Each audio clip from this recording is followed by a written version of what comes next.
Hola, everybody. Welcome to the Dreaming Out Loud Emotional Type Technique, the class that I've been cooking up for over a year, well, like 25 years, but I finally have put it together, and we are here today for the first free class for the folks who did the mini course, as they should, because if you're doing the free stuff, you can get this technique, you can get the basics down. And Alana Williams was the first person to send me all of her workbooks. So we'll be doing some one-to-one coaching later in this class. So for now, I want to talk about the questions that I get the most from actors. These are the things that I struggled with.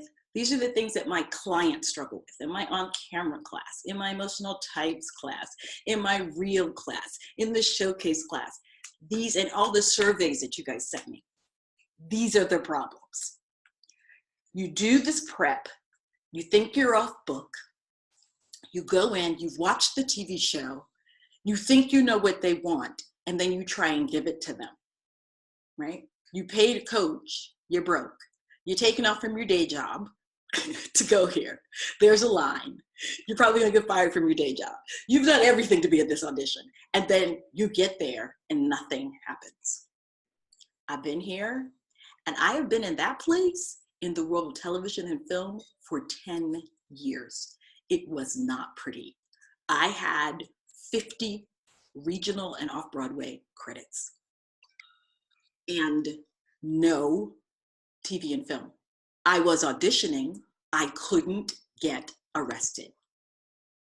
Okay, it was, I would get into the room, and this is the experience that folks have shared with me, is that they would get into the room and then start talking, and they have the eyes of the reader across from them. It's usually a casting person, and they know their lines, and they're talking to them, and it's like the lines are landing on that person, but they don't hear you. And it's kind of like the Twilight Zone. You start working more and more and more and more so that what you have to say or what you're trying to get from the protagonist is landing. And your sense is that it's not landing.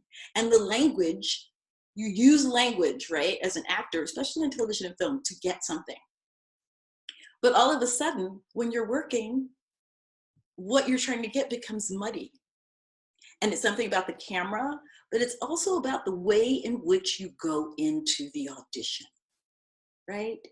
Do you go into the audition trying to give them what they want? That's the first problem. Trying to give them what they want is the first problem, right?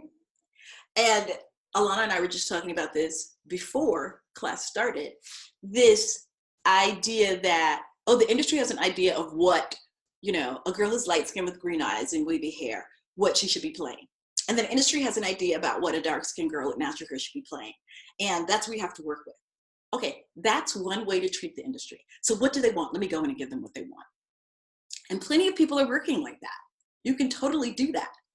But if you're at Fuck It, and you're sitting here in a class with me, it's because you have figured out that you have tried to give them what they want, and they don't want it. It's like, and they don't want it, and you've tried to give it to them because what they want is not organic to you. It's not true to you. It's not your truth. Black girl number 4 behind the register with an attitude is somebody you might be on Sunday afternoon, but it's not who you are as a human being. But guess what? That's all the roles that they're offering. So it's not always an audition technique thing, especially actors who have training. It's actually about the parts are insubstantial, and you're richer, deeper, more complicated in your humanity than the parts. And that's what we're going to explore with the emotional types today.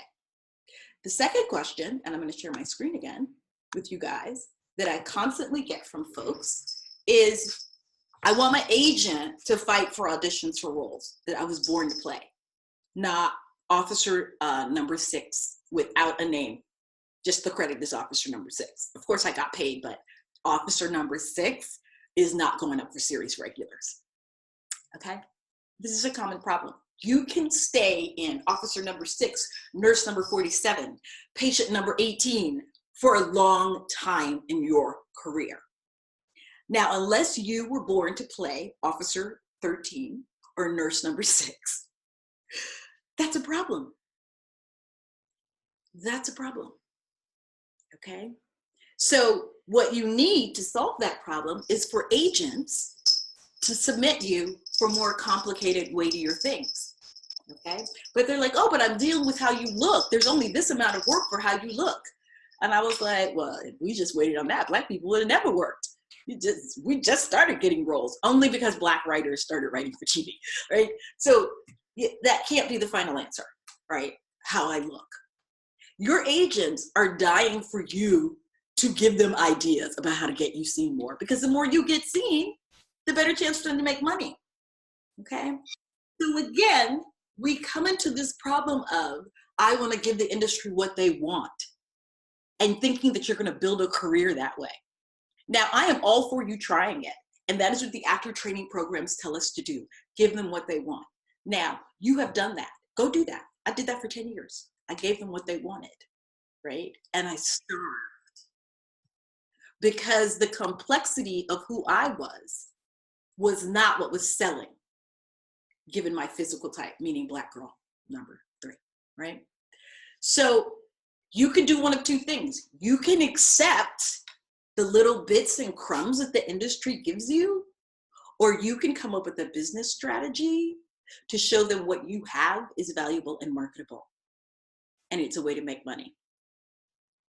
And the way that you do that is you give your agents a business strategy where they can double the amount of auditions they send you on. Because the more you audition, the more you book, all right? And the better the auditions are, okay? So I have a question in chat. Let's see what this question is. Somebody had a question for me? Hi, Soyini. Oh, Anthony, you're not getting any sound. You want to try? You might want to try and unmute the video and let me know how that works. Everybody else can hear me okay, right? Great. All right. So, hi, Soyini. Okay. All right. So, where was I? All right. So, again, giving away your power and counting on what they think they want. And most of the time, casting directors say this all the time, I don't know what I want. Actors give me the idea. But going into an industry going, what do they want? That might be the only thing. And then once you've established that you are unable to give them what they want, or what they want is not challenging or interesting to you, then you got to come up with another plan. Okay? And this feeds right into the next problem that I got. What do you do when there's not enough work for your type and you need to convince your reps and CDs to take a chance on the artist and not just the type? And what I mean by taking a chance on the artist is taking a chance on the complicated humanity that you already have and all of the stuff that you could probably play beautifully, but you're not given a chance to because the physical type says 65-year-old Asian man, or it says 30-something white girl. But you're like, I'm reading the breakdown and I understand this woman. I understand this woman fighting for her child. I understand her feeling defeated by the system. I understand her struggle, okay? And when you look at a character and you're like, I understand their struggle, you're on to something. You're on to your emotional cords. You are on to the things that move you. When you watch a scene and you cry, when you watch a scene and you laugh hysterically, right? When you watch a scene and it stays with you for weeks and weeks and weeks and it never leaves you, there's something in that scene that is triggering something deep in your emotional heartbeat, okay, of how you're built, how you're made. And I believe that these emotional cords are the life lessons that you were put here to get right in this lifetime. Now, Hindu believe in, people coming back in different lifetimes, past lifetimes, and you keep coming back and keep coming back until you get it right, right? So you learn what you're meant to learn. If you don't believe in that, you can think of emotional cords as the things in your ancestral memory that your ancestors were not able to do, but you now have the tools to do. You now have the tools to solve those problems, right? For example, my great-grandmother would have me read a light bill, the Miami Times, which is a Black newspaper, the Miami Herald, out loud, sit on the steps, go to neighbors' houses and read stuff out loud for them. And they'd be like, look, she taught just like you, like, girl, this is how. And I thought they were just like, I was just being a poppy show. Until I got older, and a couple of my neighbors told me that was so important for them, and they knew what to pay the man down at Live and Let Live, which is the pharmacy, where people paid their bills. And I was like, what? Because they didn't know how to read. My great-grandmother wasn't just sending me to those people's stores. Ouch, stop Asia. She wasn't just sending me to those stores because to the store or to people's houses to read stuff for them because I was a poppy show. My family had invested in this one kid. It was like, there's a bunch of us for generation after generation who could not read. That's going to stop in her generation. We are going to give her the tools to solve that problem. And that's what I mean by ancestral memory. What is in your ancestral memory? The hopes, wishes, and dreams that your parents had for you or your grandparents had for you that are things they were never able to do, that you have in your life right now, and it's easy for you to do. Like, what is that? Latch a hold of that. That's an emotional cord, okay? My grandparents put within me reading to people, being literate, being able to conceptualize problems by reading out loud and solving them was something they wanted to give me because they didn't have it. And you know that you're in your emotional cords when the thing that you were given to do is easy for you.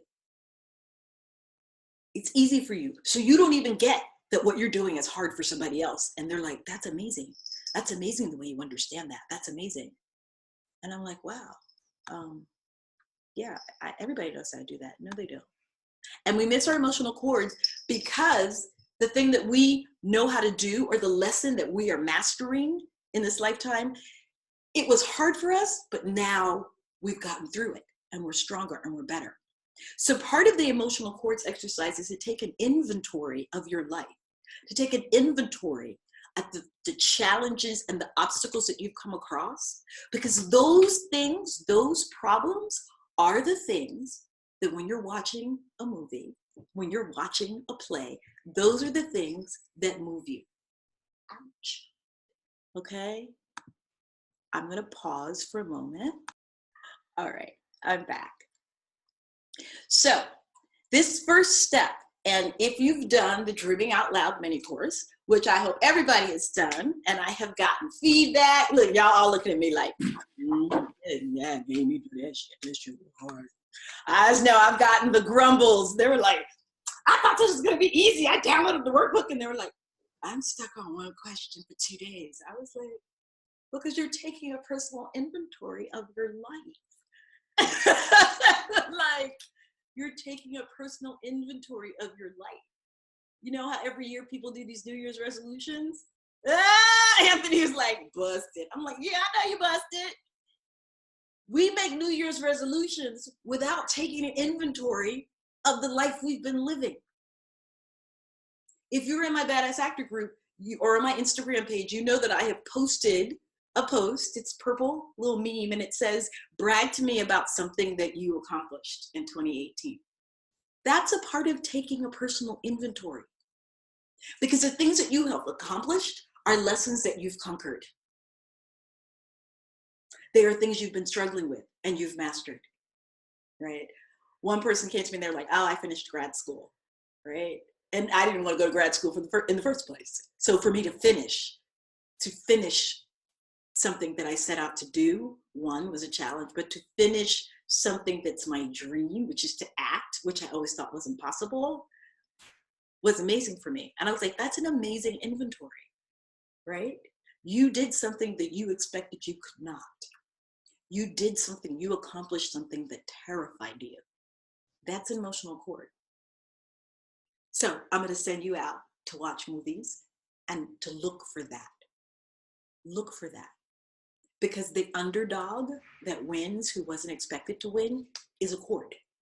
That's what that's about, right? So cords, your emotional cords, are not your 4 major emotional types, right? A cord is a recurring emotional problem, right? But your actual emotional type is specific to you. So it may be the underdog who didn't expect the win, the underdog who's an innocent, that's always operating from a place of I'm invisible. And when someone sees them, it breaks their heart. Now we're getting more specific, right? And how the emotional type occurs has to do with this process of us doing this dreaming out loud technique. It's more than just one question. People do this to me all the time, like, oh, I watched a scene, I know my type. I was like, really? It was on TV? I was like, because you're more complicated than that, right? We talk about seeds, but that's just one piece of the emotional type exercise. And when Alana and I work through the first 5 steps today, you're going to see more, okay? But I want to go back to this idea of power, because none of this works if you don't believe you have the power to change your career. None of this works. It's all bullshit if you don't feel powerful. I have taught the emotional types to people, and then they never went and built the website and had a conversation with their agents. I ain't gonna mention no names. But I was like, I was really glad to take your like $2,500, but I would have been much happier if you actually created an emotional brand and stopped doing theater for $200 a week and crying poor mouth. I was like, that makes no sense. I was like, so I realized in this time around with the emotional cords, we need a component in which you understand that learning your emotional cords is a power play. It makes you the CEO of your career. You now understand that, oh, my agent and my manager, they work for me. I have to direct the strategy that they use to get me more work. I'm the one that's going to book the work and make everybody money. They're just submitting applications, right? So I have to guide them in this process of submitting applications. And the best way to get someone in business to buy into your plan is to make them a part of it, which is what the emotional cords exercise, emotional type exercise is about. You learn how to get a language to begin communicating with your team, and you call team meetings, and you set an agenda, and you walk them through it, and you give them press kits, and you give them a point-by-point list of talking points. You sell them on how powerful this idea is. You get them excited, and you solve the problem for them. They're going to be behind you 150%. The problem is that artists often feel like they don't have power. So they walk into a meeting, and this is another problem. My agent don't do this. My agent don't do that. They not submitting me. I went to that audition, and then there were 4 of my friends in there, and I was going in for the small part, but all my friends were going in for the big part. Why didn't my agent get me seen for that? And I was like, they tried. You didn't give them any equipment. You gave them a lame headshot. You gave them no reel or a shitty reel. You didn't give them any of your emotional types. You didn't give them anything to fight for you. So yeah, it might be some of their parts, but you can fire them. So I'm going to talk a minute about, well, I'm not going to talk a minute about power. This class exists now, and all the work I have done with the workbooks exists now because of Hillary Ward, who you're going to hear from now, Angela Lewis, Brittany Mirabile, Modesto Lassen, Sharice Booth, who you must see in Fabulation, running off Broadway at the Signature right now, who sat in a class for me, and they're like, you need to make this into an online class and then an annual class. It needs to be 12 weeks. They took the class with me. and it changed the careers. So I'm going to let Hillary talk now, because Hillary had real life experience with, I had no power. I started working on my chords and I got a ton of power. And now I'm a recurring. So I'm going to let her talk to you, because this is how she talked to me when she told me to do this class.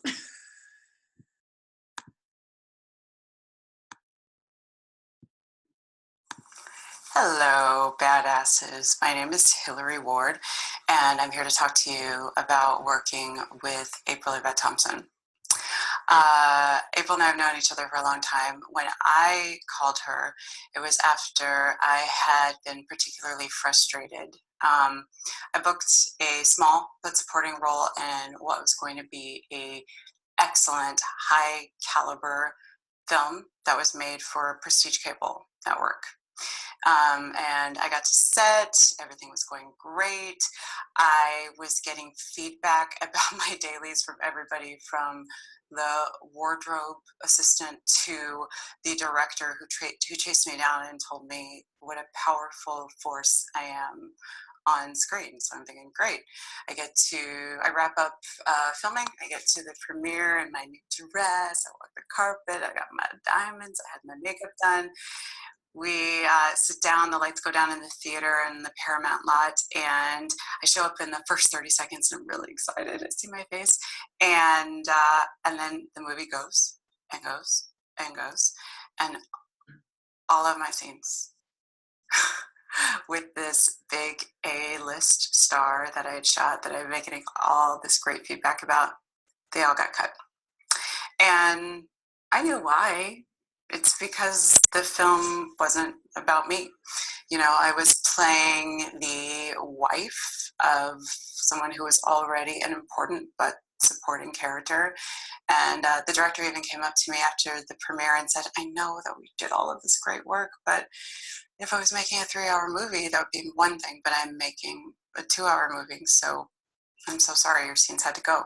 And I couldn't get them. And so I called April and I was frustrated, and I was thinking, I'm embarrassed and I'm frustrated. I thought I was going to have this amazing tape. I thought that I was going to be able to hand this to my team and say, like, let's go get him. Look, I have this great tape with a household name. So now it shows that I'm ready for these roles, right? I'm ready to go to the next level. But that didn't happen. While I was talking to April, she said, well, why don't you write something for yourself? And I did her exercise about finding your emotional chords, and I realized that an idea that I had while I was waiting around in my trailer on set was the perfect vehicle for me to not only play one of my chords, but also it was a story that I was really passionate about telling. And so she put me on a writing schedule. This was in June. By September, I was at her home for a retreat. We banged out the script for a short, which we realized probably was more likely the climax of a feature. So she put me on a writing schedule again. A few months later in May, we were doing another writer's retreat where I was able to get the next draft done. And I'm still working through revisions of that. But what's interesting is that through this whole process, what I'm starting to learn more and more is that outer experience is an expression of inner reality. Okay, so as my inner reality shifted, my experience in the business began to shift, as I understood that I am not an actor who has to wait around for someone to choose her and then to choose to keep her scenes in the film in order for me to have a career. I'm not that actor. Actually, I can be a person who is a creator. I can be a writer. I can be a producer. I can be a collaborator. I don't just have to be an actor who's waiting around for the phone to ring, who is doing her best at auditions and then giving away all of her power. So the first thing I did was I talked to my agent at the time and I said, hey, so I know we don't have the tape. That's a bummer. I still have this great credit. Half of these people don't even subscribe to HBO. They're not going to know. They're not going to see it. What are we going to do? How are we going to leverage this credit? And also, I need to know what my rate is now. okay? Because I'm starting to get these great guest star auditions. I'm starting to get auditions for major recurrings. And so we need to have a number in mind when we go to them. I want to make sure that we're all on the same page. And I threw out some ideas to him of what I thought we should be asking, because I asked what my friends were getting. His response to me was, well, I always try to get you more money every job. We'll cross that bridge when we come to it. So not 2 days later, I booked my first recurring guest star.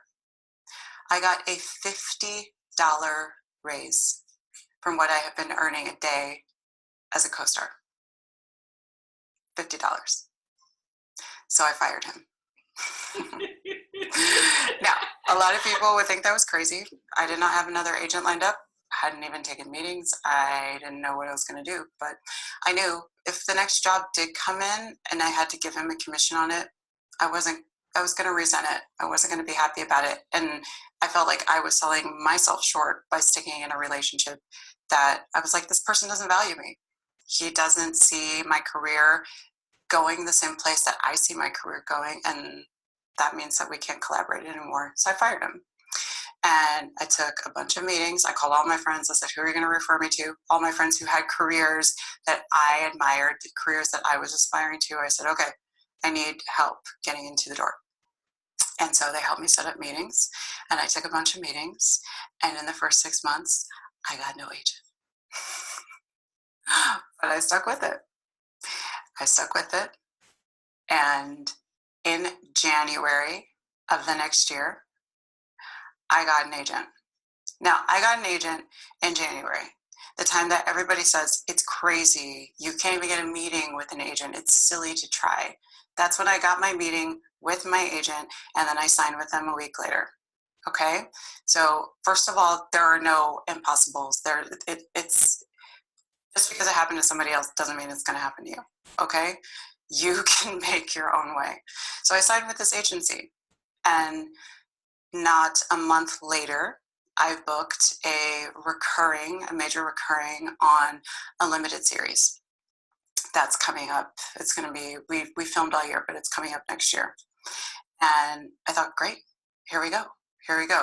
What's next? And since then, since booking this major recurring, I've booked a great juicy Tabba Show guest on a network show that will also be recurring. Again, not buzzy, but it's great money. It's longevity. It means that I don't have to do a day job in between. And I've also been able to work on some really high quality new media projects. Now, what's exciting to me about the new media stuff is that I'm working with people who have produced at the highest echelon. So we're talking the producers of Black Swan. Okay. And no one under 14 watches TV on TV. They're all watching it on YouTube. And for me to be able to collaborate with these people who are working at that level on where very much the future of our industry is, in my opinion, going to be, is very exciting to me. And I feel like I'm getting in on the ground floor. Now, through all of this, I've continued to write, I've continued to create. And again, it's that idea that outer experience is reflected by inner reality. So now when my team gets on the phone and they're talking about, oh, well, this is the way we need to position Hillary for these projects, and we need to let this person know that she's in first position for this. I mean, they're talking like I'm already this heavy mover and shaker, because they understand that's where it's going. It's inevitable because we've all stepped it up. And if that doesn't come from you, then your team doesn't know where to follow, right? Or the team is not going to reflect that, because that has to come from you. And when I'm not shooting, when I'm in between acting jobs, I'm not sitting around waiting for the phone to ring. I'm continuing to work on generating my own work. And so in that spirit, April and I were having a conversation about, okay, you've got the script, now you need to figure out what you're going to do to develop it. How are you going to raise money? Well, I've never done that. I was like, I don't know how to go to a TV executive and pitch a script that I've written and sell it to them with me attached as a lead. I've never done that before. So what did I do? I reached out to my friends who are executive producers, who are showrunners, who are co-producers. And I said, hey, how do I do this? I've got 30 minutes. I'll take 30 minutes of your time. I'll buy you lunch. I'll buy you coffee. Can you sit down and talk to me about what you think I need to do, or the people that you think I need to know? Or can I talk through my pitch with you? Can you give me feedback on that? I was able to talk to the showrunner on Stranger Things. I was able to talk to a co-executive producer on Arrow. I was able to talk to a multi-Emmy award winning writer on Veep. I was able to talk to an Emmy award writer on The Handmaid's Tale. I was able to talk to the showrunner and creator of the web series Guidance. And that was all because the people that I'm reaching out to, they understand that A, I'm not wasting their time, and B, that if I'm asking these questions, I'm not asking them to give me a job. I'm asking them how I become a better collaborator, and they're willing to take that meeting because they know that even though I'm sitting in their office today, they could just as easily be sitting in my office 5 years from now. And that it's about building those long-term relationships and finding the people that are on the same page, finding the people that are serious. And April is the person who was able to make me realize what I have to bring to the table and to put that forward. So I am driving the direction of my career, and I'm not getting buffeted about by whatever trend comes up, or whatever job happens to be available, or whatever scandal, or whatever people think that Black girls are in right now. Because that's not the point. I'm not here for a trend. I'm here for the long haul. So, badasses, this is your leader. Go find her, be brave, be bold, and stand up for yourself and stand up for your dreams. Hello, badasses. My name. She makes me so happy.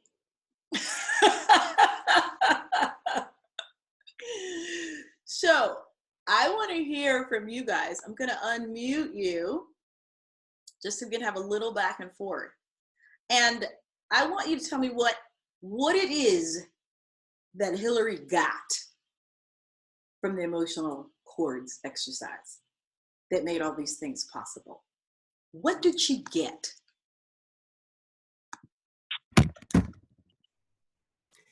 I feel like Hillary found a sense of power within her. I mean, it was just really like amazing to listen to her, that so you can tell the people on your team like how to work, because it's always been the other way around. You sit by the phone and wait for them to call you and tell you like, you need a headshot like this, you need to look like this, you need to have that. And I was like, oh, wait a minute, she's in the driver's seat. Yep. Anybody else? What I got from her is that not only she believed in her power, and that she didn't give up.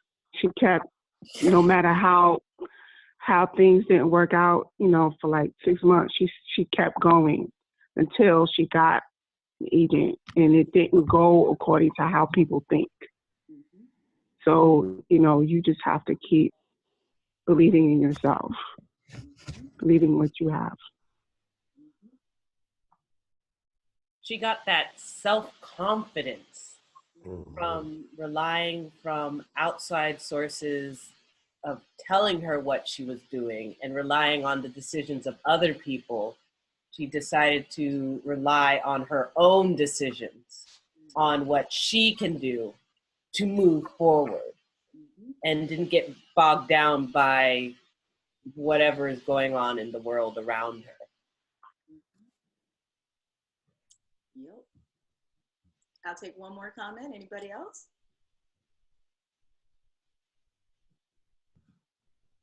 All right, then. I'm going to keep moving. I'm going to add to what she got. Because when you do the emotional chords exercise, what it's about is a personal inventory of what you're good at. Okay? And once you do that inventory and you spend a good 3 months with me, that's about how long it takes, doing that personal inventory and then doing a profile of how badass you are, then you sit back and you go, oh, what you're trying to hand me is not good enough, right? And the first thing that I have all of my clients do is, I don't believe that self-love is an affirmation. I don't believe it's some exercises you do in your handbook, in your journal. That may be where you start. That is not where you learn self-love and self-confidence. Self-love is a series of actions you take in your own behalf. Let me say that again. Self-love comes from you taking a series of actions in your own behalf. An example is, I always give my clients an assignment. I know some people who are online right now who are like, she sure does. I was like, we're going to learn about it and you're going to do the workbook. Then I'm going to ask you to go do something in the real world. I'm going to go ask you to ask a casting director a question. I'm going to ask you to ask your agents what they think your trajectory is for you. I'm going to ask you to go do something. I'm going to ask you about what offers you have on the table now. And I'm going to ask you to talk through whether or not they're worthy of you. That's how you get confidence and self-love. That's how you get badass and start asking for what you deserve, because you finally know of what you're made, right? By doing these emotional chords. So I'm going to go back to what that exercise is. Your emotional type are the 4 major lessons you were put here to get right in this lifetime. Okay? If it's the ancestral memory, it's everything your ancestors have given you that they couldn't do. All right? I love this expression. I see it in memes all the time. I am every enslaved African American's wildest dream. I am every enslaved African American's wildest dream. They took the whipping. They took the mid-Atlantic crossing. They took the beatings. They took the Klan. They took the lynchings. So I could be here right now and have internet for free. Now, what the fuck am I gonna do with what they gave me? That's the personal inventory. And I'll give you a key when I'm working with folks who are writing, which all actors should be writing, is I actually have people go back and interview their ancestors and get stories about their ancestors. Because once you see what people had to do to get you where you are, it gives you a completely different perspective on the world. You actually now understand, I am the master here.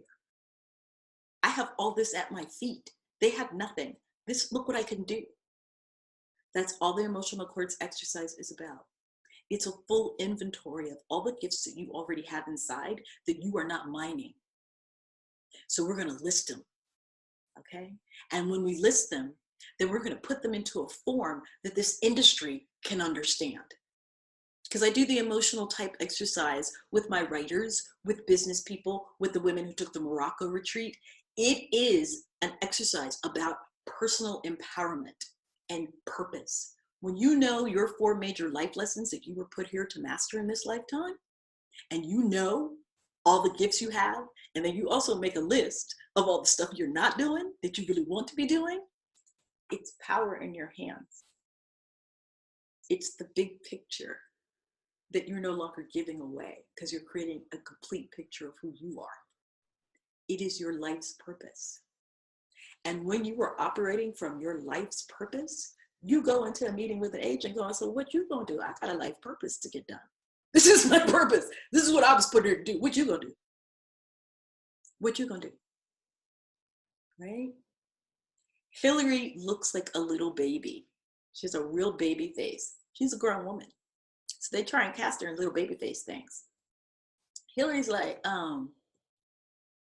my emotional cord is that I am a woman who will go through the woods and cut you down if you are trying to harm my child, my innocent. I am a warrior for truth and what is right. and always being on the side of what is right. And I'm really good at it when I am a mama bear fighting for someone who is unable to fight for themselves. It's a very specific chord, right? It means that she goes into an audition completely differently. It means that they want to send her out for stuff for little chippies. Chippies are what I call, little girls with lots of weaves and hair and, not much to say. But she's a force of nature, okay? She's a force of nature. That's her emotional type. Once I gave her that information, she gave me all the answers to the questions. And I was like, oh, the emotional cord looks like this. And the type looks like this. And then she filled in the blank. She was like, oh my God, you're right. I was like, go out there. She's like, why have I been putting up with this shit? Why have I been putting up with an agent that I'm going on 17 auditions a week, ain't booking nothing, and they can't ask for more money from me, and I'm making the same amount of money for the last 10 years? Hell no, they're getting fired. Now, I didn't tell her to fire her agent, but I did help her understand and see her worth. The emotional types exercise is a set of strategies that I put in place to allow you to see what I'm seeing. I'm seeing your badass magic, and you are operating from I'm broke down instead of I have badass magic. Right? I have personal magic. There are certain gifts that were given to me based on my history. And each time I master a challenge, speaking up for myself, fighting for my peace, right? Owning my vulnerability and asking for help. Whatever the chords are, acknowledging them and then expecting them to be received positively and getting what you want as a result. That's what builds self-love. That's what builds confidence. And then the emotional type exercise gives you the language to convey that to your team. It gives you the language to talk to directors in an audition when they're redirecting you. And you're like, no, what's really going on here? And that's not a way that they ever would have looked at the character. Your confidence comes from self-knowledge. And it was my clients who told me, you need to be teaching this to people. I just thought, oh, I'm just teaching this thing. They were like, no, you need to put together a class. It needs to have an online version. You can do private coaching, but not everybody can afford private coaching. But you need to put something together that people can afford and drive them through this process. And I was like, okay, well, it's going to be 6 weeks. They're like, no, it needs to be a 12-week class. I was like, well, okay. They were like, it needs to look like this because it changed me. And you're going to meet some of them. Now, before I go forward, I want to know, are there any questions? Anybody got any questions at all? Nope. Not right now. Okay, great. Just excited. I'm okay. Now, so you have this power now. You start understanding your chords. Let's look at how this actually works in real time. Now, Alana Williams did the Dreamin'. I don't think I had even posted the exercise and pressed publish yet before Alana had been like, so where's the mini course? I was like, okay, Alana, I'm coming. She's like, where's the mini course? Because I want to be the person that gets my work in first, and I want to be the person that gets the one-to-one coaching. So you're going to meet Alana, and she and I are going to go through the first steps of the exercise. Oh, sorry. Yeah, sorry. That's okay. Hi. All right.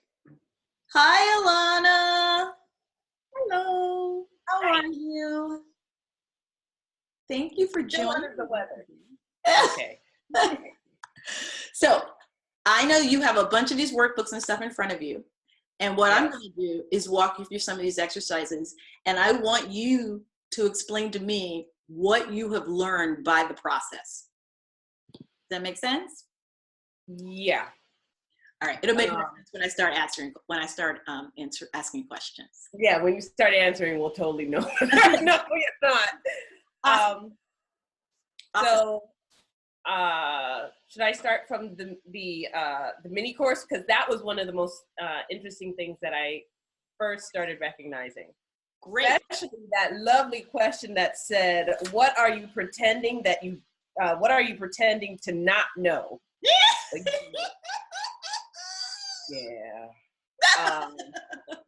Yeah, that one was really telling. Mind you, the answer was pretending not to know what tools I needed to actually further myself in this industry.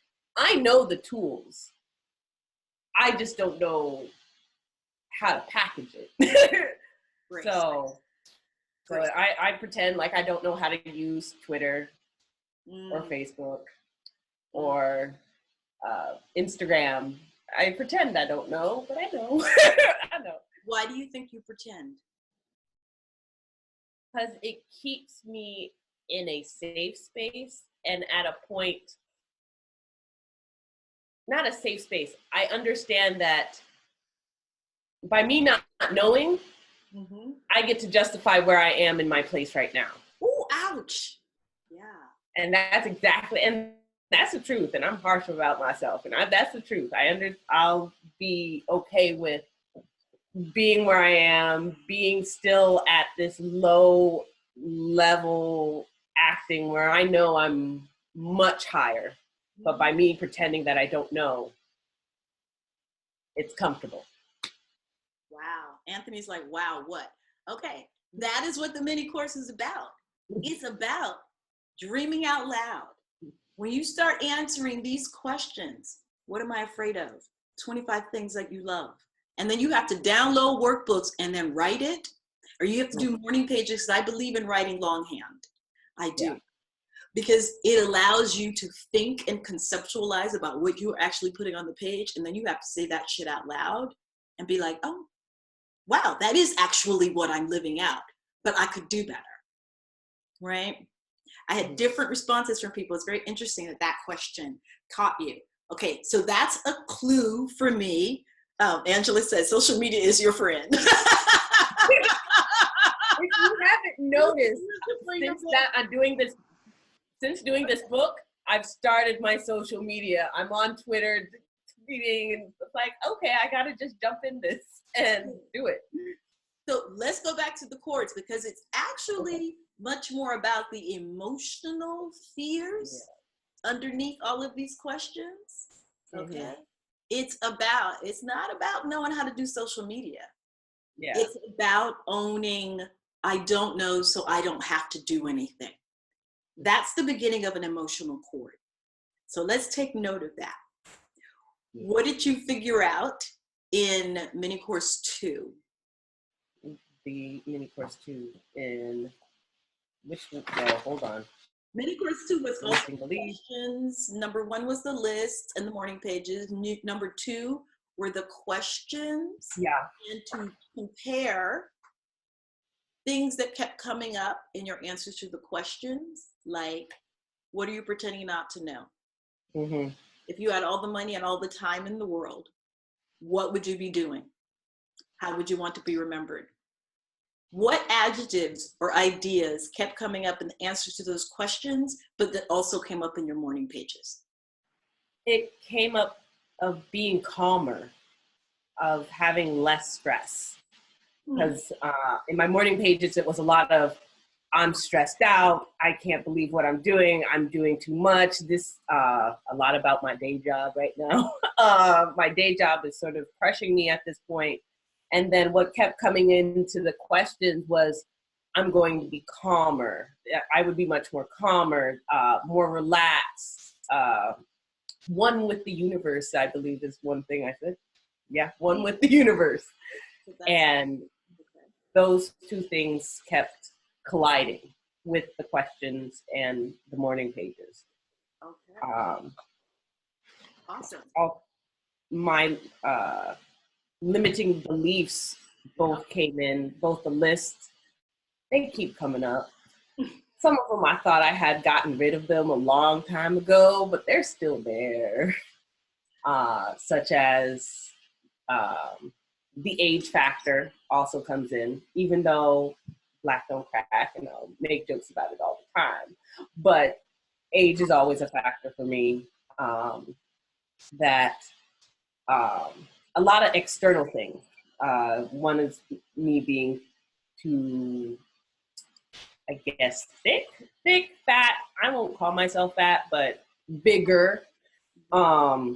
And one of the interesting ones is that how intelligent I am, because it's been a comment that has come to me, and I believe I'm intelligent and that I'm very smart, but in the same vein, people have said, oh, you're so intelligent, how can you be an actor? And so it's that double-edged sword. But I feel like actors are intelligent. I don't know if I'm making any sense right now.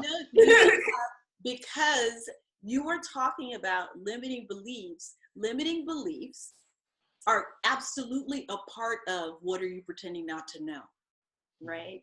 You're pretending not to know a lot of things that are important to you because you are limiting yourself by these things. I'm too big, I'm too smart, but before you can toss those out, you actually have to clearly identify them, right? So just listening to you talk right now, okay?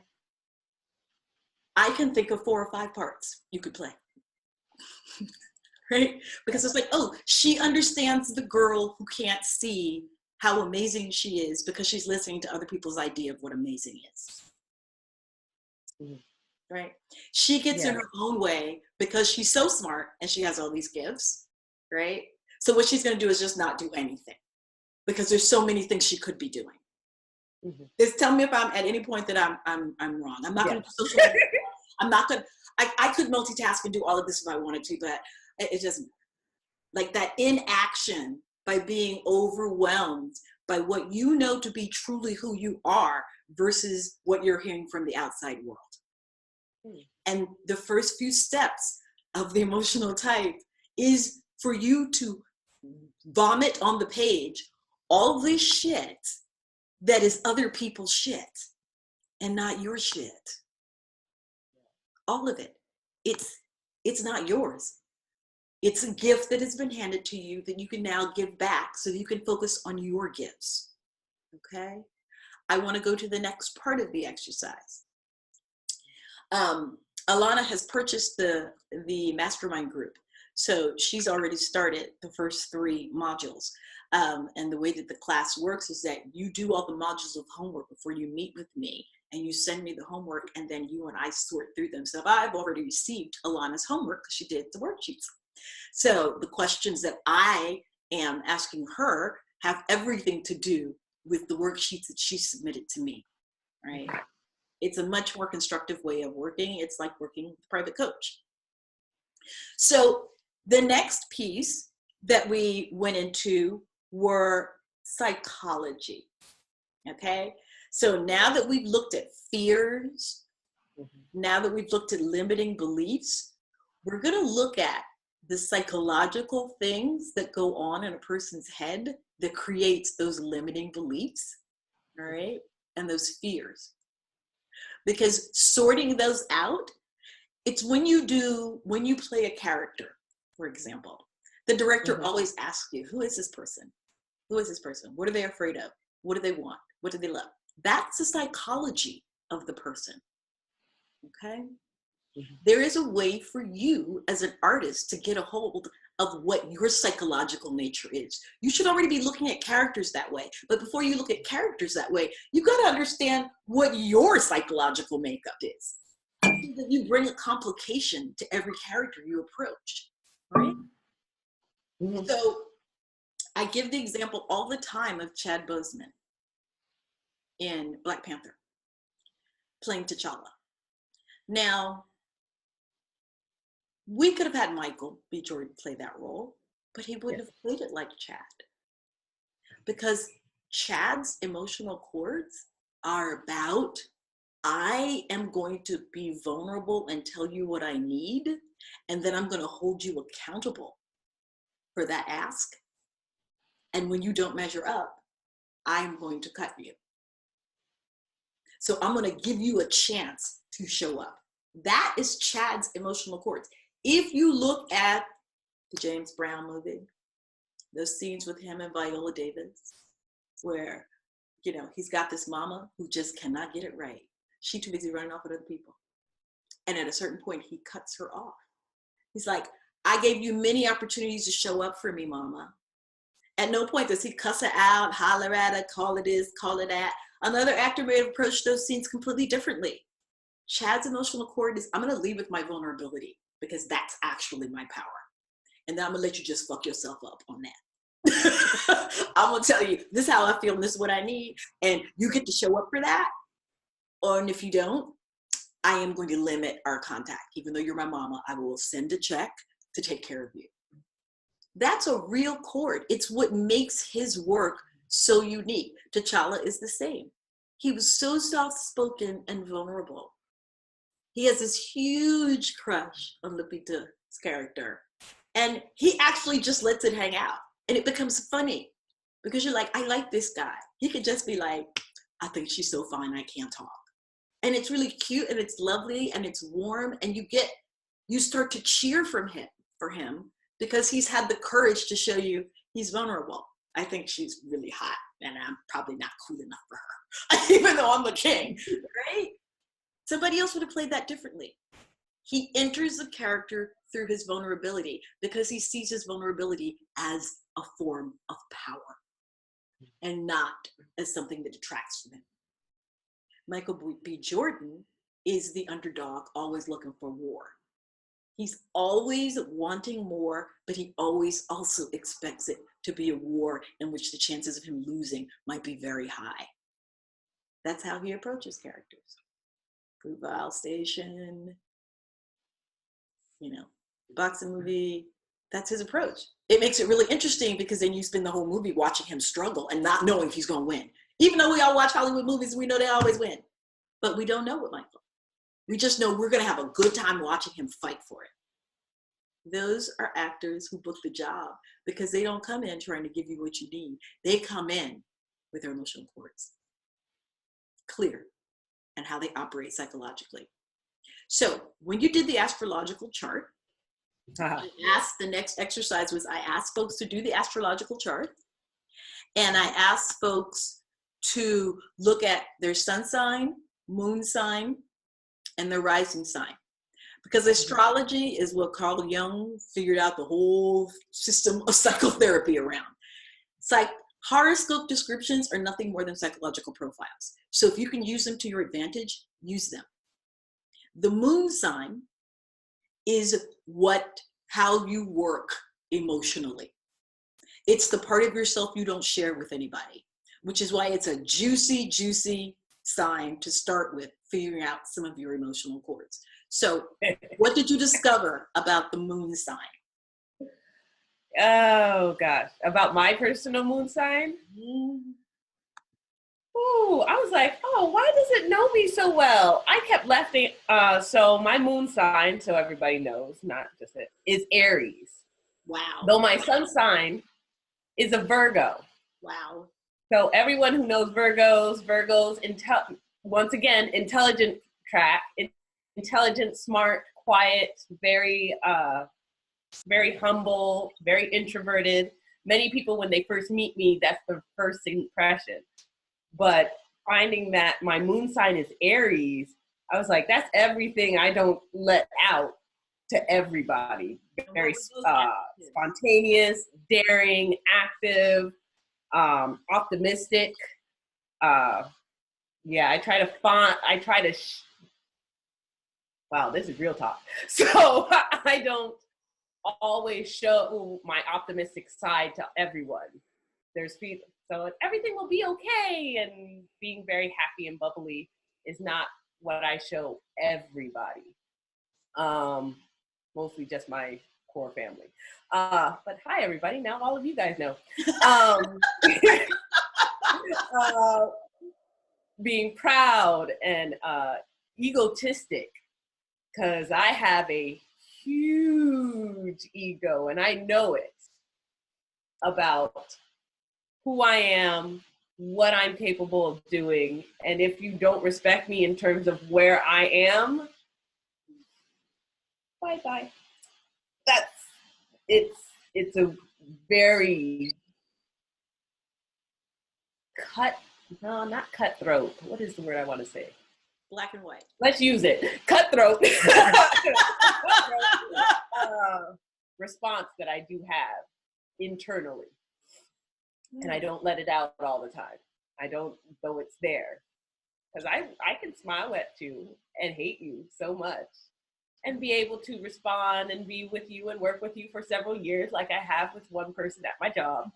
Absolutely hate them. They have no idea. They have no idea. Ooh, chords are coming out. And the rising sign.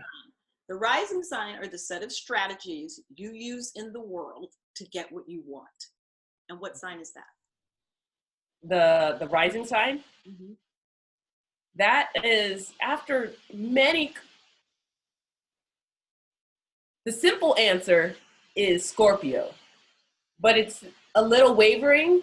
Mm-hmm. And I'm telling you this why, because when I've talked to my parents, because finding your rising sign, you have to know your birth time. Oh, okay. And so in terms of my birth time, my parents said, well, it was a little after 11 or it was around noon. And between 11 and noon, the signs changed. Okay. They changed from Scorpio to Sagittarius.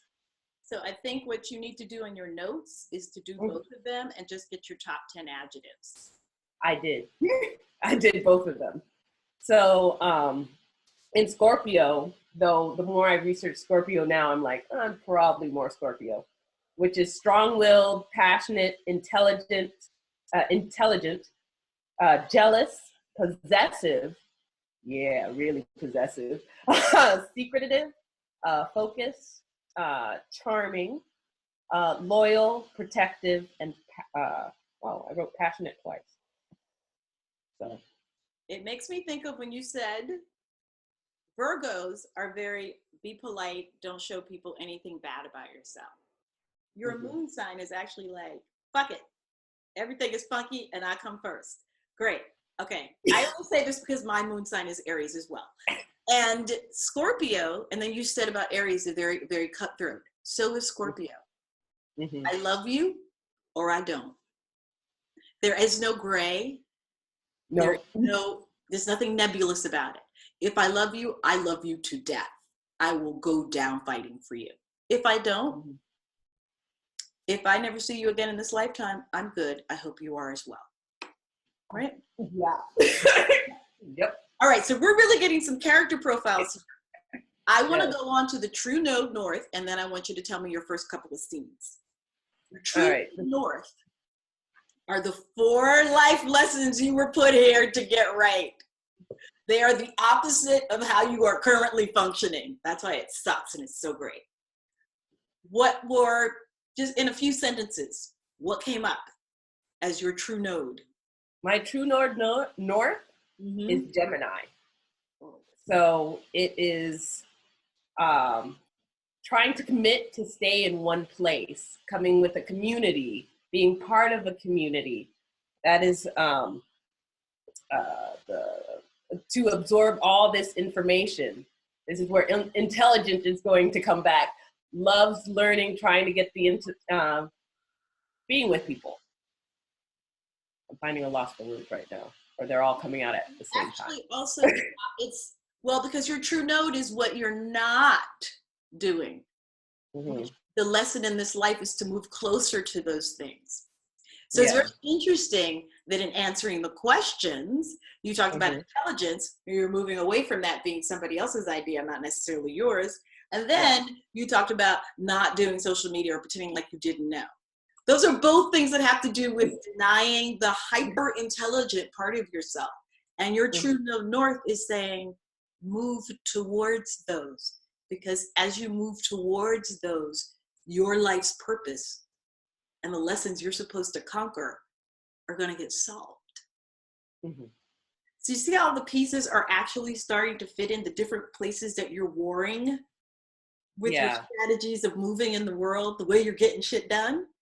Different parts of you are at war and they're asserting themselves. And very interestingly, your sun and your moon, what you show the world and what you feel inside, are night and day. They are actually polar opposites. That must be exhausting. But what kind of amazing characters do you play, right? So let's get to that. What was the first scene? First scene. Okay, first scene. First scene. First scene that moved you beyond words. Okay, we're gonna sit down and I'm just gonna tell story time. First scene, it's my favorite scene in the entire world. The Interpreter. It's from the movie Interpreter, starring Nicole Kidman and Sean Penn. Okay. It is the scene right after Nicole Kidman has just escaped from a bus bomb in Harlem, and Sean Penn brings her back to her apartment and actually confronts her about her past, because she has some shady past. And at this point, this whole time, even us as a viewer, she's very contained. She's very what she shows in that outside world. I know. I started noticing it. There's a couple other films on that list that's just like that. On this outside world. And at this point, she breaks down. She tells the entire truth of how she used to be a domestic terrorist back in her home country, how she's actually had to kill, why she's come to the UN to be part of the, and not only that, a romantic interest that she had, which is the reason why she doesn't go back to Africa. It's like, it's everything I ever want to say, and everything. And she's just at the end of it, she is emotionally drained and so open in that point of that you're so open. And I know a lot of people, maybe not, or at least I've experienced it, that you're so open that all you want to do for that person and or as the person is to be comforted. And sometimes that comfort is sometimes drifts over to being a sexual comfort, but it's that intense, it's a comfort that you don't, it's a vulnerability that you don't see often with anybody. They are bare, you have, all the wounds are there, and hold on. And you allow someone to take care of you. Oh, yeah. So, does that sound? Thanks for making me cry for all the ones I've done already. So I'm just like, Does that sound familiar, given everything you have shared with me in the last 10 minutes? Yeah. Oh yeah, it is very familiar. I know that. It is. So I'm going to say Nicole Kidman's character uses her facade of intelligence and calm to hide a badass who's taking people down, who's who she is inside, right? That Virgo, calm, I'm organized and peaceful. The Aries who wants to tear down the world and make it all right. Yeah. So the reason I make you answer all these questions and do all these workbooks is so that by the time we get to the scene, you actually have a beautiful psychological analysis of this character. What you just said was gorgeous. This person who holds it all together, who finally goes, it's actually not together, it's a hot mess, and can you please take care of me? Because in my face I show to the world, I don't allow anybody to do that. I beat them back with my brain. Now the why is very interesting, because if you're going in for an audition for that character, you play it very differently than she would. So we have to understand why. Now you could tell me what you think, or you can tell me the next scene, because I bet you the next scene will answer that question. What, the why? Why does she hold it all up like that? Why does she not show this vicious, emotionally rabid badass fighter? Why does she not show that? She has, in the same scene, because she has this principle. Oh, it's my favorite line. Because she kept it all away from everybody, because they would never let her near the UN, because she's an interpreter at the UN, and she believes that the UN has, oh man, I'm about to go verbatim. The UN has the only way of ever stopping genocide. Okay. And yes, I believe in politics and negotiations as being a way to permanently stop it, even though it's slower than a gun. and she's used the gun. And sorry, I'm really emotional right now. That's beautiful. Yeah, it's like it's everything. It's everything. It's you are the messy warrior for good, who just on GP don't want to be messy in public because it might hurt your cause. Yeah. That's a really complicated chord. It would mean that you would walk into an audition with so much more complicated stuff bubbling, because that's how you see the world. That's a very unique way of seeing the world, right? That's why it's coming alive in you as you talk about it. Why it's like vivid. And why I asked folks when they were choosing their scenes to intentionally choose someone that didn't look like you, so that you would focus on their emotions and the strategy they use to get what they want. You answered all my questions there. My first question was, what does this person want? How are they changed by the end of the scene? Vulnerable. But a warrior who doesn't feel like there's any time or permission to be vulnerable. Give me one more scene. Joy Luck Club. Okay. Yeah, I'm going back. Joy Luck Club, 90s movie for those of you who don't know.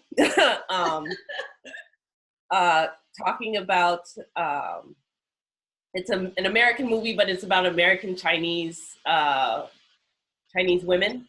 Mm-hmm. And this is actually in one of the flashback sequences, mm-hmm. Where this little 9-10-year-old girl is living with her mom, who has now married a wealthy businessman because the businessman had seduced her with money and then ended up raping her mother. And yeah, mind you, this was my favorite movie since 8 years old. But anyway, you are a warrior. Okay, warrior mama. What happens in this scene? So we're getting the backstory before the actual scene, because so the mom is noticing that her daughter is being seduced by the same things that she was seduced by: money, by material things, and everything. And she sees that being as a weakness, and she tells her daughter, in order for you to be strong, I'm going to kill myself. So the actual scene that resonates with me so much is actually the funeral scene. So it's at the funeral. Mom is dressed in white, laying on the table. Everyone's dressed in white, traditional Chinese outfits. And the daughter is standing over her mom. He says, "Mom, I'm stronger now. Look at me. I'm going to be stronger." She turns around and takes a look at that businessman and first wife and second wife, and looks at her little brother, who was the product of that first rape. And she, with a power, grabs her little brother, stands up there and berates the rest of the family for how awful they treated her mother. And so much that the businessman comes up and says, I will treat your mother as if she was my first wife. And therefore, you will now become my first children, my honored children, which makes them at the top of the totem pole. And then the real first wife tries to put in her condolences, and she just yells at her and frightens her back. And she grabs some fake glass pearls, and grabs them in her hand, crushes them, slams them on the table, and yells out, "Mama." Ooh. And then goes to present day, and this is the little girl, all grown up, telling this story to her daughter, and she says, "And that is when I learned to shout." That's the end of. Oh, I just got goosebumps! Wow. I used to quote that all the time. No one knew what I was quoting. I was like, I love that. And that was when I learned to shout. And that is when I learned to shout. So Her mother did kill herself? Yeah, the mother, in the flashback. So the flashbacks are in China. The present day is in America, probably 1980 something. So let me attract this emotional chord. The mother killed herself on principle to stop the daughter from following the faulty path that she had chosen. Yes. It's a pretty intense way to teach a child something, right? But again, it's like Nicole Kidman deciding to be in the UN when she's really a terrorist, but she's a terrorist to prevent genocide, but she believes the UN is the best way to do it. So, right? It's having this huge principle that you're willing to do something really above and beyond and maybe not so necessary, but the principle is guiding the action because it's to save someone else, her daughter. Yeah. And she is successful because she's learned how to shout. Wow. Mm-hmm. The warrior who learns how to shout. Finally. When their principles stop stopping them from shouting. I cried after in doing this exercise, I hadn't seen the scene in over 15 years. I was back at home with my parents the last time I saw that scene, before college. And I managed to find it on YouTube without subtitles for the Chinese bits and bawled my eyes out. Just seeing the scene, not seeing the whole movie, bawled my eyes out after it. And it's, That's your chord. It's my little chord. I want you to start writing about that. Yeah. I want you to find me. You have 2 examples now of this chord. I want you to find a 3rd example and flesh out the language of the warrior. So when we're creating these chords, you always have a short version of the chord. The warrior who finally learns how to shout. Mm-hmm. And then 2 or 3 sentences that really describe how they learn to shout. And use the examples of the movie. They're being stopped by their principal in the faces they need to show the world. But they finally get rid of that face and shout what they really believe. And the universe rewards them. But they got to hold on to that principle for a long time before they actually learn to shout their truth and demand what they deserve. So start fleshing that out. That's a great start. You need one more example. One more example. So now you have your first chord. Now, who's going to do their exercises in the workbook for next week? Because I will do this one more time next week. I will take one more person through their first chord. Thank you, Alana, for being so brave and for doing so much work. That's a lot. You sent me a lot of pages. That's a lot of work, but you're in it. You're in it, Mama. Yeah. So exciting. It's so exciting. You look like such a little nice girl. I would never think. I was like, she's been messing with her. Take down the whole building. Okay, because we got to save the peoples. All right. Before I go further, are there any questions? Anthony, you still busted? Okay, that's all right. All right, great. Now, we are actually almost out of time. So I am now going to go back to the screen and talk through the rest of this class. So what Alana and I just did would be the first 2 weeks of homework. So you will have done the homework ahead of time with me, okay? This is what I've taken Hillary through, and I want you to meet Angela for a couple of minutes, who's gonna talk a little bit about her process. And before she talks, I will tell you the funny story of me and Angela. Angela was a New York, off-Broadway New York actress who is very petite, so she was always playing 12 and 13-year-olds off-Broadway.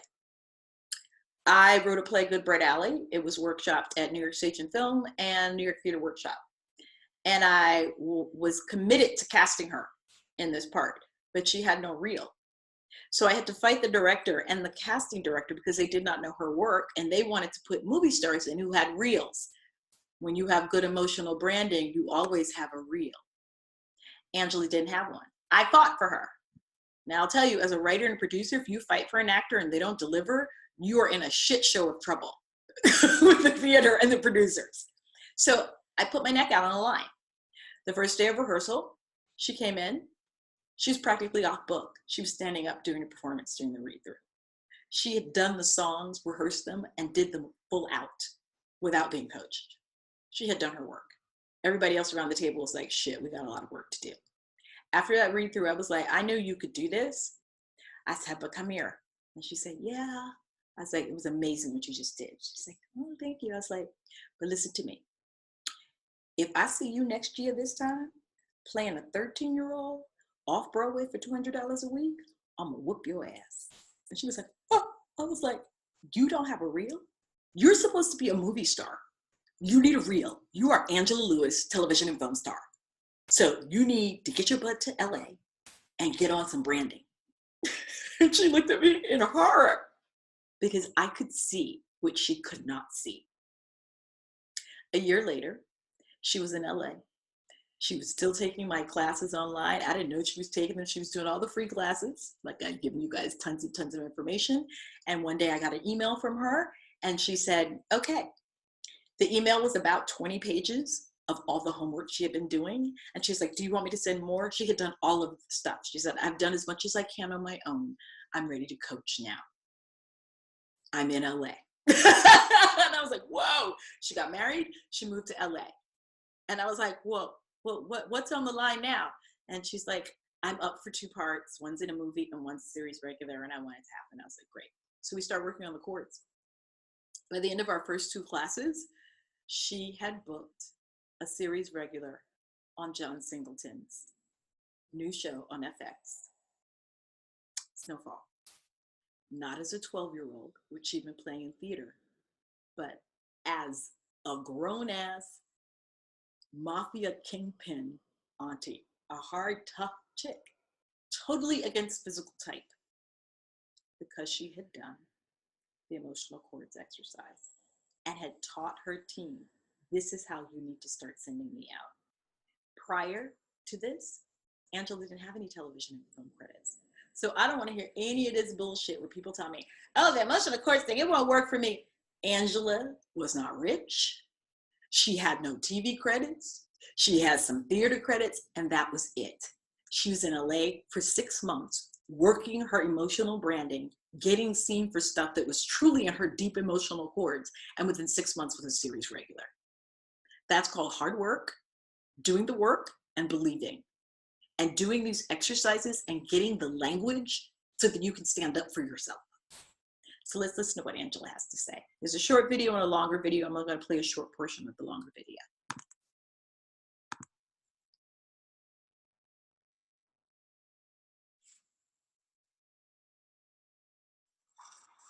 Hi, my name is Angela Lewis, and I play Aunt Louie on FX's new hit show, Snowfall. And I am also a student of April.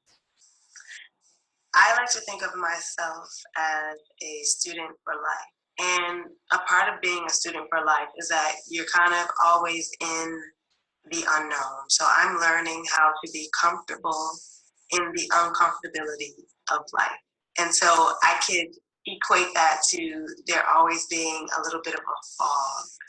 You know, things are hard to see. You don't know which way you're going. You're not quite, fully adjusted.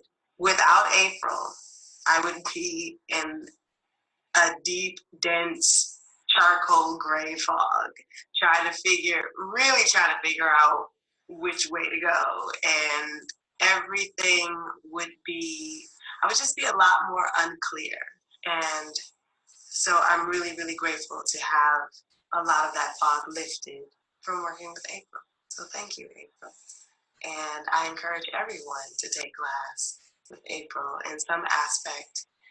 She's got a lot to offer, a lot of words of wisdom, and she's crazy and hilarious. Hi, My So name is I'm Angela. going to pause the video there, and you can come back to the page and watch the whole interview. It's about 12 minutes, because I really want you to hear from Brittany about, I mean, the proof is in the pudding with Angela. She booked a series regular. That's all there is to it. You can't argue with that. Brittany, unemployed actress I met at Maggie Flanagan's studio, went out there, did the whole routine auditioning with everybody, couldn't book nothing, and she was like, it's time for something new. And she's like, I'm ready to coach. She came and we worked on the emotional chords. She had no credits, no theater credits, no film credits. She just had good actor training in a 2-year program, but she had no credits. She booked the starring role of The Purge 3, a huge movie franchise. It changed everything, and hired a team, and then ran meetings with her team like a CEO. I'm gonna let you hear from her. I remember when I decided to start studying with April. I actually chose to study with her because I overheard her talking to one of her current clients, and I could tell that she had an eye for what her clients need, or the things that make her client like special. Like, she wasn't just giving you cookie cutter information. It's like she could see you and hear your goals and understand where you're coming from, and actually give you great direction and great feedback and great ideas. And like, she's just like taps into you individually, as opposed to just like, here's some cookie cutter stuff for you to follow, A, B, C, D. Like, it was very specific, and I valued that because I got a lot of cookie cutter advice from many other sources. So it was a breath of fresh air to work with her.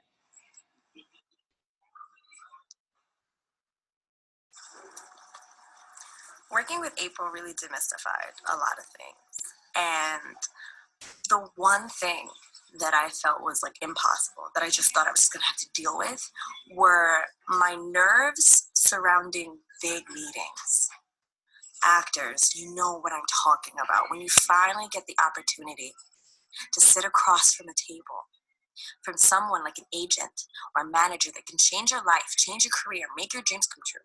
You have all of this pressure on your shoulders to like say the right thing, wear the right thing. What do we talk about? Like, all of these questions and things would flood me and overwhelm me, and I would just do my best. But after working with April, I know how to bring my best forward. Once I get into that room, I am so confident. I have my press kit ready. I know what I want to talk about, and I don't even have to think about it. I just have to be me. And I could not have done that if I did not work with April. I'm an overthinker. I'm a girl that's like, working with, and the work that we did, oh my goodness. So if that's something for you personally, or you're like, that scares me, even if you just work on that with April, that's going to change a lot. Okay. Since I started working with April, so much has changed. Like, I've been working with April for, oh my gosh, like 2 years, just about. And I booked my first major motion picture after starting to work with her, and I have new reps. I understand what to do in those meetings. Like, those meetings used to terrify me, and now I'm giving friends advice. I have a better idea of headshots. Headshots are demystified for me. These last 2 years, so much growth has happened for me. I have things on my list that I can check off that I only dreamt that I would check off in like 5 or 6 years, and I did them sooner. And I have so much more confidence in what I'm doing and my craft, and also as a businesswoman, because this is a business. And when you're working with April, she's not going to let you forget that this is a business, and this business is your business. I love that girl. All right, y'all. I'm gonna talk about this class right now. Before I do, does anybody have any questions? I'm listening.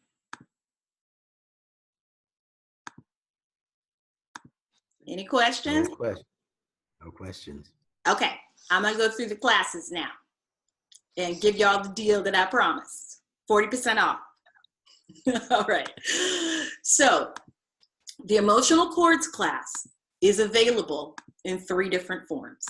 I'm making it possible because private coaching is really expensive. I'm $500 an hour. And Hillary and Brittany and Angela and Modesto and Justine were like, you have to find a way to make this available for more people. And I was like, okay. All right. For folks who have purchased the previous emotional type class, it was a webinar, recorded webinar, it was self-driven. It's a lot different from the 12-week. So the 12-week is by invitation only. You click here to apply. And guess what the application is? It's the free mini course. You have to do it to completion and send me all of your workbooks, okay? When you sign up for the 12-week, you get 8 weeks of homework in advance. You saw Alana's first 2 weeks of that pre-advanced homework tonight. She's been working fastidiously on it. These are the steps that we work on in that 12 weeks. How to identify limiting belief systems so that you can now establish goals and get things out of your way, and you can establish your actor emotional branding goals. You know what you need to work on. You know what you need to release in order to set an agenda for figuring out your emotional chords. We identify your core soul songs for your emotional branding. Your soul song is your emotional type. It is how you manifest these 4 life lessons that you are learning in this lifetime and getting right. So we identify what that soul song is. We turn it into 4 emotional chords, right? And we work through it the way that I worked through with Alana so that you start to understand and get a language for your chords and for your psychological makeup that you can begin to communicate like an actor, which is what gets people excited, right? Once you have that language, you can then package yourself to your agents and managers and run an agent manager meeting like you're the CEO of the company, okay? The way that we do this is through all of the exercises, the list making, the questions, the reframing the anatomy of a lie. When you do the mini course, you will see the beginnings of that exercise. It's about all the lies that you've been told about who you are as an artist, and it's about us undoing those lies, okay? The True Node North analysis is to establish, okay, these are the strategies you're currently using in the world to get what you need. What are the things that you need to learn how to do better to get what you need? Because that's actually the key to knowing your emotional chords, but it's also the key to laying out a business strategy for yourself. There's something that you're very good at that you're avoiding that is getting in the way of you putting together a brand. And we are going to examine that, take it out, shake it out, move it out, and re-strategize around it, okay? We are going to look at archetypal life lessons. There's a chart. You go through the chart by category, and we will create what your major archetypes are. And then we will begin to create a list of scenes that you will work on with me and get coached, and we will put them on a reel, okay? So each of the scenes will reflect a different emotional chord that you're good at, and it'll be from somebody in a movie that looks nothing like you, so that your agents, your managers can see this reel and begin to understand, oh, okay, so that's how I should be casting emotionally. That's what she can do, right? I always give the example of Judy Bowman coming to see me in my solo show, and she had cast me before, and then at the end of my solo show, she said, I had no idea you could do all of that. I was like, well, I wrote my solo show based on my emotional chords because the industry was not giving me enough work so that I could show them what I could do. That's what your reel is about, but you can't do it until you've fleshed out these chords.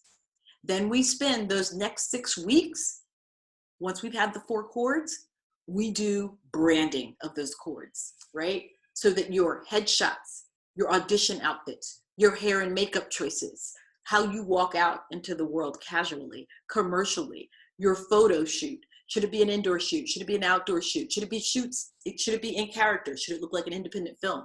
All of those things are determined by your emotional type, okay? Then we move on to branding on Instagram. Your Instagram is a very powerful tool, okay? The woman that is in Game of Thrones, the sister, why can't I think of her name, Alana, with the red hair, that actress, Sophie Turner, she was cast because she had the highest Instagram numbers over other actresses in our series regular, in the highest grossing show HBO has ever made because of her Instagram following. You can feel a way about that, but you can feel a way about that as Sophie Turner collects $800,000 in residuals every year for the rest of her life. Do not play with your social media following. You will see that all of my clients who have done this emotional cords exercise have followers in the yin yang, starting at 15 and 20,000 followers, because I make that a priority in our work. And Instagram is a great way to really start to curate your emotional brand, okay? We do a how to prep for the headshot shoot and the final selection of the photos so that we make sure they're right in your emotional cords. We do an emotional type reel shoot prep. We prep all your scenes. We prep the hair and makeup. We prep the costuming. We prep location, the whole nine. And if you want us to shoot the reel, we will do that. And that's a separate class that you can do on a payment plan. We'll give you a deal if you're taking the 12th step. We do emotional branding of your website, your Actors Access page, your reel, your headshot, your press kit, and the way that we put them on social media, on your Facebook page, on your Instagram page, on your website, on your IMDb, right? So that you have a consistent message across social media. So someone types your name in, your emotional branding pops up, right? And the really exciting thing is the emotional branding pitch session. This was a great idea that Angela had, and I'm doing it. You're going to prepare at the end of our time together. You are going to prepare your first board meeting with your agent and your manager. You're going to send press kits out ahead of time via Messenger, and you're going to set an agenda and call a meeting. And you are going to teach me, your agent, how to start pitching you according to your emotional cords. We're going to do a mock session. You're going to come in your hair and makeup, your full look, your entire press kit done. And we're going to work through that meeting so that you have a script to give them and you're speaking from a place of power. The 12th step is badass, which is why you got to apply for it and you can't just have it. There's a 6-week masterclass for folks who haven't done any of the emotional cords work, okay? Where in that class, it's where we start from the beginning and you get the first 6 steps of the 12-week class. So essentially, the 6-week class, you will leave knowing your 4 major emotional cords, which is a lot of work. So that is my promise, okay? Then there's the recorded option, which is a 12-step. I have 12 steps for everything that I teach, right? From acting and writing to on camera. The 12-step Dreaming Out Loud Emotional Cords class is a self-driven class where you log onto your page, you get your 2-hour master class at the beginning of every month, okay? And then each week under that class is a different set of weekly weapons, which are exercises that build on the master class, okay? And so essentially, the 12th step is a recorded version of the 6-week class, okay? With the 12th step, you get a new master class every month, 3 weekly weapons. So each month you get an emotional type office hours with me on Facebook Live once a month to ask questions. Okay, you drive that process, okay, at your own pace. So if I take these classes, what do I get? If you apply for the 12-step Dreaming Out Loud Mastermind group, you send me those workbooks tonight, and I will give you an answer tomorrow, whether or not you're in. There is 3 spots left, okay? So there's a section 1 of the 12-step and a section 2, because I filled up the section 1 earlier. So I opened a second section. There are 3 spots in that section. So if you want it, you better come for it, okay? And what makes, the 12-week so exciting is that it's basically small group private coaching. There's never more than 4 students in a class. So you get lots of attention from me. 2 hours a week for 12 weeks. And 17 hours of homework ahead of time so that we can really grind, okay? You get a reading list. You get a supplies list of everything you're gonna need. It's all laid out, okay? How much does it cost? A lot of money, okay. I will say this, it's cheaper than private coaching. So 14 hours of private coaching at $500 an hour, how much is that? You do that math. I'm really, really bad at math. I'll tell you what that is in a minute. So the regular price for the 12-week is $3,200, okay? The early bird special is $2,800, okay? Monthly payments start at $400 a month, but that's without tax. So you gotta look at tax and finance charges. With the 12-week, you get an extended payment plan option that is only available until midnight tonight. Okay? The extended payment plan option is a 6-month payment plan. Okay, I want to fill this class tonight. All right, that option is only available until midnight tonight. Okay, and you get a free copy of the 12-step class. Plus, you get a 30-minute one-to-one private coaching session with me if you buy by midnight tonight. Okay, the regular class is usually $1,500. It's on sale with the early bird special for $1,200. Payment plans start at $350. Okay, the 40% off sexy deal here with the 12-step is amazing because it's a $1,000 class. The early bird special is $597. That's 40% off. Payment plans start real low. Get to it, people. And this page will go live in about 40 minutes. So you'll be able to get in here, look at your prices, and do what you need to do.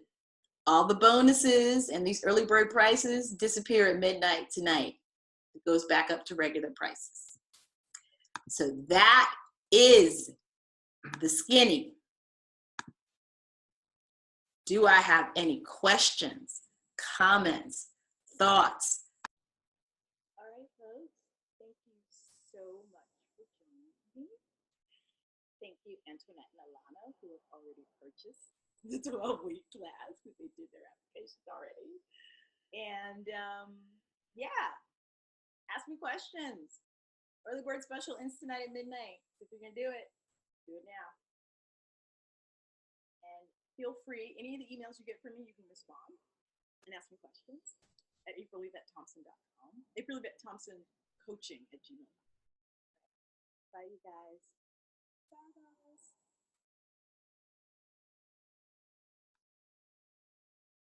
Oh, and to find the class, go to thedreamunlocked.com and click Dreaming Out Loud Technique. It's right there. Or just sign up for our mailing list and I'll send it to you. Dream Unlocked